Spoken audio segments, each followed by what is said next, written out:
Member for North Vancouver-Seymour. Thank you, Mr. Speaker. I rise today wearing the colours of Team Canada and Invictus and the colours of Team Canada Wheelchair Rugby to speak on the remarkable events that were held earlier this month, the Invictus Games. To start, I acknowledge that I am speaking from the ancestral lands of the Lekwungen-speaking people, the Esquimalt and the Songhees. Additionally, I am grateful to represent North Vancouver-Seymour in the traditional lands of the Tsleil-Waututh and Squamish people. When I had the honour of serving as the Parliamentary Secretary for Accessibility, I was privileged to witness the remarkable journey that led to the Invictus Games coming to Vancouver Whistler.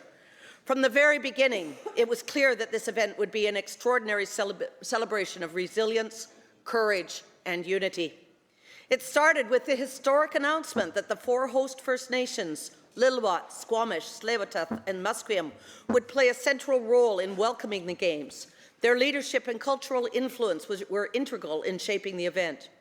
Soon after, the confirmation of federal and provincial funding, along with significant partnerships with business sponsors, ensured that the success of this remarkable initiative. A particularly memorable milestone was the unveiling of the Invictus flag at the Vancouver Art Gallery. Designed by the First Nations artists, the flag's emblem powerfully symbolized strength and perseverance. The moment set the stage for the inspiring events leading up to the opening ceremonies. The opening ceremonies at BC Place were unforgettable. One of the first sights outside was the presence of 18 therapy dogs and their handlers, who had gathered from all across British Columbia, including one from North Vancouver School District.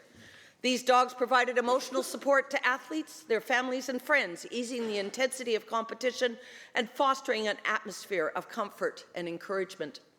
The ceremonies themselves sent a powerful tone of allyship and support. Every team was welcomed with warmth and respect, embodying the very spirit of the Games. A particularly moving moment came when a volunteer, part of the Bumblebees, named for their black and yellow uniforms, shared a story about the Ukrainian team as they prepared to enter the arena. They were embraced by volunteers, a deeply emotional exchange of solidarity and support. One of the most profound moments of the evening was when a lone piper played Highland Cathedral before a silent audience of over 40,000 people. This piper had performed over 160 ramp ceremonies and once believed he would never play again. Yet here he stood, honoring his comrades and demonstrating the profound healing power of the Games. Throughout the competition, over 500 athletes from 23 nations showcased their determination and resilience.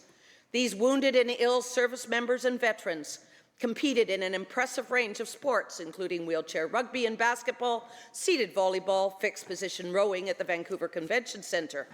Swimming events took place at the University of British Columbia Aquatic Centre, while at the Whistler Olympic site hosted the newly introduced winter sports. For some athletes, it was their first encounter with snow, let alone high-speed skiing and sledding. The role of the four host First Nations extended beyond the opening ceremonies. They contributed significantly by designing the Games emblem and medals, organizing a blanketing ceremony for all 550 participants, and creating a dedicated athletes' home within Vancouver Convention Centre and Whistler. This space provided a welcoming environment where athletes could gather, share meals, and connect. Additionally, the venue housed a polymedical clinic, a pharmacy, a healing hut, and even a tattoo space, though I personally opted for a sticker.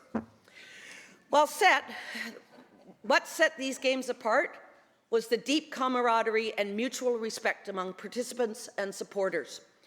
Prince Harry, the Duke of Sussex, spoke with heartfelt appreciation about the origins of the Invictus Games as a means to help injured and ill service members and veterans heal, regain confidence, and rediscover their purpose.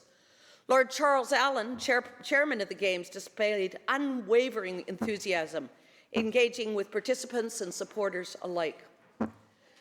Among the many inspiring individuals I met with was Cakes, a woman from Birmingham who has attended every Invictus Games since their inception in 2014. She dedicates her time to baking cakes for wounded military personnel, offering them a sense of comfort and home during their recovery. I also had the privilege of meeting a young woman who has served as a military neurophysiotherapist overseas before becoming a patient herself after a severe leg injury. She later became an Invictus competitor, winning a medal in Skelton. a sport she tried for the first time in Whistler.